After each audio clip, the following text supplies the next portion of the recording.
আমাকে সরকার 1,74,000 টাকা বেতন দেয় এখন। এই যে গাড়ি চলি না, মাসে 70,000 টাকা তেল খরচ দেয়, 70,000 টাকা তেল খরচ দেয়।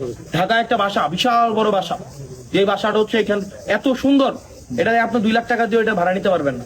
এটা বাসা, এটা অফিস। এরপর হচ্ছে আমার যে কাপড় ইস্তারি করার জন্য সরকার খরচ দেয়, রান্নার জন্য বাবুর্চির খরচ দেয়। এগুলো কার কারণে পাইছি বলেন? এগুলা কি আমার আব্বার কারণে পাইছি? আমার আব্বা যদি আর 100 বছর সাধনা করতো, বা আপনারা সবাই মিলেও সাধনা করলে আপনার এটা সম্ভব? এটা কি জনগণ সবাই চাইছেন বলেই তো সম্ভব হয়েছে। সরকার এত সুযোগ সুবিধা দিতেছে, মাসে 1,74,000 টাকা বেতন, 1-2 টাকা না, 1,74,000 টাকা বেতন। না না, এটা ভাই, তার মানে কি? এটা তো আমার চাকরি, মাসে 30 দিন ধরেন, এটা তো আমার চাকরি না আমার, অর্থাৎ সরকার, এটা তো আমার ডিউটি। ধরেন সরকার, আমি তাহলে চুরিটা কেন করবো? আমার ধরেন আমার বিমা আছে, যারা এমপিসি তাদের বিমাও আছে। অর্থাৎ আমি যদি আল্লাহ এমন না করে, আমার একটা অপ্রত্যাশিত ঘটনা ঘটে, আমি কি বিমার আওতায় থাকবো? আমি বিদেশে গেলে ডেলি $500 করে আমার ভাতা দিবে, তাহলে এমপির কিন্তু অনেক সুযোগ সুবিধা আছে। এরপরে হচ্ছে গাড়ির লোনও ছিল, কিন্তু এটা আমরা নিব না।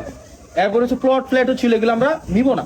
তাইলে একটা জিনিস দেখেন, আমাদেরকে এত সুযোগ সুবিধা দিতেছে, এটা বাদ দেন। আমার যদি 2 লাখ টাকা লাগে, আমি যদি আপনাদের এলাকায় আমার দিবেন না, আমি কেন চুরি করে, মানে ধরেন 10 কেজি চাইলে এটা থেকে সোয়াশের মাইরা দিয়ে আমি কেন মানে টেনশনের মধ্যে ঘুমাবো?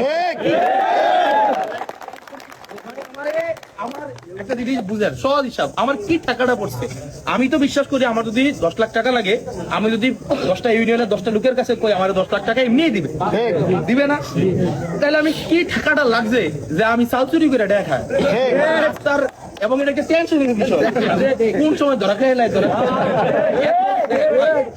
আমার তো ভাই ভয় আছে না, এত মিডিয়া কি 1-2টা